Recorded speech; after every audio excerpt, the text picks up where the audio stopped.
Սիրելի հայրենակիցներ, քննարկում ենք Հովիկ Աղազարյանի նկատմամբ քրեական հետապնդում հարուցելու համաձայնության տալու մասին համաձայնագիրը, որ ներկայացվել է դատախազի կողմից։ Միջնորդագրում ըստ դրվագների մեզ են ներկայացում քրեական վարույթով պարզված ենթադրյալ հանցանքների դեպքերը, ինչպես նաև այդ հանցանքների կատարումը վկայող փաստերը։ Հիմա մեջբերում միջնորդագրից։ Այսպիսով, պարզվել է, որ Հովիկ Աղազարյանը, լինելով ազգային ժողովի պատգամավոր, օրենսդիր իշխանության ոլորտում իրականացնելով իշխանական լիազորություններ, այդ կերպ, հանդիսանալով պաշտոնատար անձ, անձամբ իր համար պահանջել է ապօրինի վարձատրություն, որպեսզի օգտագործի այլ պաշտոնատար անձի նկատմամբ իր ենթադրյալ ազդեցությունը, ինչի արդյունքում տվյալ պաշտոնատար անձն իր հերթին ապօրինի վարձատրությունը տվողի օգտին կատարի ակնհայտ ապօրինի գործողություն։ Տեսեք, եզրահանգում է, որ ինքը անձամբ իր համար պահանջել է ապօրինի վարձատրություն եւ որպես սրա ապացույց ներկայացվում է հետեւյալը. նախ հղում է կատարվում երկու անձանց հեռախոսազրույցին, որում ինչ որ մի ուրիշ տեղ հեռախոսազրույցի, որում այդ մարդիկ, այդ անձինք խոսում են Հովիկ Աղազարյանին կաշառք առաջարկելու մասին, նրա կողմից ինչ որ ապօրինի գործողություններ իրականացնելու դիմաց, ուրիշ տեղ երկու անձինք։ Եվ որպես ապացույց, որ այո, այդ իրողությունը եղել է, ներկայացում է այդ երկու անձի եւ Հովիկ Աղազարյանի հեռախոսների միևնույն Ալեվահավաքի կայանի տարածքում տիրույթում լինելը եւ ընդամենը։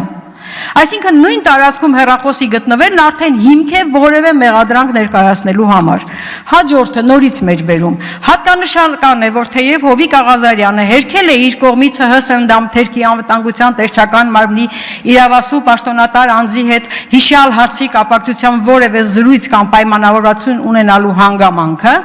այնուամենայնիվ քրեական վարույթով ձեռք են բերվել տվյալներ այն մասին, որ Սևան քաղաքում տեղի ունեցած հանդիպումից հետո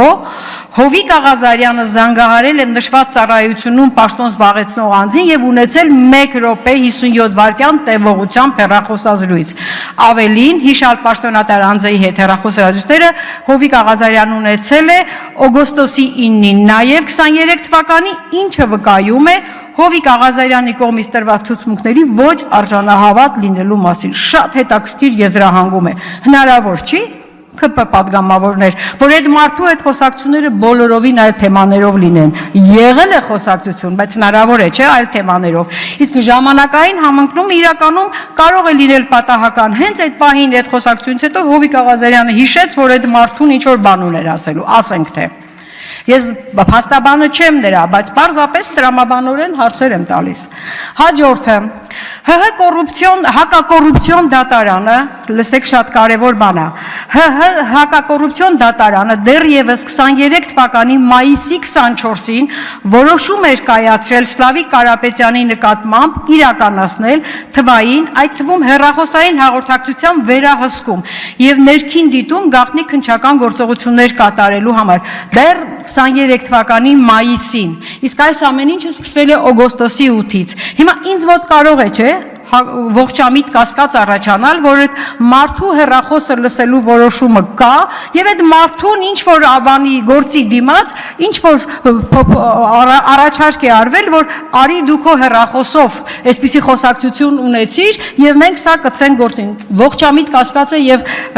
որովհետեւ ժամանակային առումով դրանք լրիվ հնարավոր տարբերակներ են։ Մայիսի 24 եւ օգոստոսի 8-ը հնարավոր էր նման բան կազմակերպել։ Հիմա ԿՊ պատգամավորներ նման բաներ որոշում կազմակերպելը ով ուզենա, ում նկատմամբ ուզենա, որ չկազմակերպի ու չստացվի։ Միշտ հաստատ կգտնվեն մարդիկ, ովքեր իրար հետ ձեր մասին կխոսեն եւ այդ նույն ալեհավակ կայանի տիրույթում բերելը ձեզ եւ նրանց խաղ ու պար կլինի ընդամենը հեշտ կազմակերպվող։ Երկրորդ վարույթում ներկայացված գործն ավելի ակնհայտ կարված գործ է, որպես մեղադրանքի հիմնավորում ներկայացվում է մի տեսաձայնագրության վկայություն մի մարդու, ով 5 տարի կալանավորված է եղել խարդախության համար համար, ով երկրորդ անգամ մեղադրվում է նոր խարդախության գործի շրջանակներում ու ով չգիտես ինչու այդ պարագայում հնարավորություն է ունեցել լքելու երկիրը եւ վկայություն տալ տեսաձայնագրությամբ։ Այս ամենը ձեր մոտ ողջամիտ կասկած չի առաջացնում, որ ամեն ինչ լավ կարված կազմակերպված գործ է։ Հիմա Հարությանը եւ նաեւ ձեզ ԿՊ պատգամավորներ։ Այսօր մեզ է ներկայացվում դասական մի օրինակ, թե ինչպես են կարվում գործերը։ Եթե որևէ մեկն արդեն թիրախում է իր հայացքների կոնկրետ անձանց հրահանգները չկատարելու եւ նման այլ դեպքերում։ ԿՊ պատգամավորներ, ընդդիմադիրներն ամեն օր ասում են նման գործերով եւ երբ մենք ասում ենք, որ կարված գործերը հերթով փլուզվում են, հենց սա նկատի ունենք։ Որովհետև այդ բոլոր գործերի հիմքում սարքած իրավիճակներ են ապացուցողական հիմքի աղքատությամբ կամ ընդհանրապես բացակայությամբ։ Հիմա հերթը հասել է ձեզ։ Եթե մինչև հիմա ձեր նկատմամբ հավաքագրած կոմպրոմատները բանավոր կերպով ձեր դիմաց սեղանին դնելն էր, դրանցով ձեզ վախեցնելը, հիմա կիրառվում է կոնկրետ գործ կարելու մեխանիզմը։ Հովիկ Աղազարյանի հեռախոսային հաղորդակցությունների բովանդակությունը նրա դեմ օգտագործելը, դրա մասին հարազատներին տեղեկացնելու սպառնալիքը, ձեզ բոլորիդ ու հանրությանը ներկայացնելը եւ անբարոյական է եւ սպառնալիք պաշտոնատար անձի նկատմամբ։ Տիկին դատախազ, այդպես էլ չպատասխանեցիք այն հարցին, թե ինչպես է քրեական գործով անցնող ապացուցողական հիմք հանդիսացող հեռախոսային հաղորդակցության բովանդակությունը հայտնվում ուրիշ մարդկանց ձեռքին, հատկապես ՆՓ-ի։ Չպատասխանեցիք, թե նախաքննական գաղտնիքի խախտման հարցում վարույթ բացվել է, թե ոչ, ինչու չի բացվել, ում ուղղակի միջամտությամբ, դրանում ինչ մասնակցություն ունի ՆՓ-ն, հատկապես որ նա այդ մասին հենց այստեղ այս ամբիոնից խոսել է։ ԿՊ պատգամավորներ, բոլորիդ նման իրավիճակ է սպասվում։ Մեկի դեպքում հենց ձեզ գործի մեջ կքաշեն, մյուսի դեպքում գործ կկարեն, երրորդի դեպքում հարազատների ընտանիքի անդամներին կգցեն նման իրավիճակների մեջ։ Իսկ ինչու։ Որովհետև դուք լուռ ու հնազանդ կատարում եք այդ մեկ անձի բոլոր ցանկություններն ու հրահանգները, ընդհուպ մինչև Թուրքին մեր հայրենիքը կտոր հանձնելու ամեն ազգայինից հրաժարումը։ Այսօր դուք ունեք շանս անելու քայլ եւ մերժելու այդ անձին ՆՓ-ին, նրա հիվանդագին ցանկությունները չկատարելու։ Քայլ արեք, մերժեք Նիկոլին, հենց այսօր եւ միասին,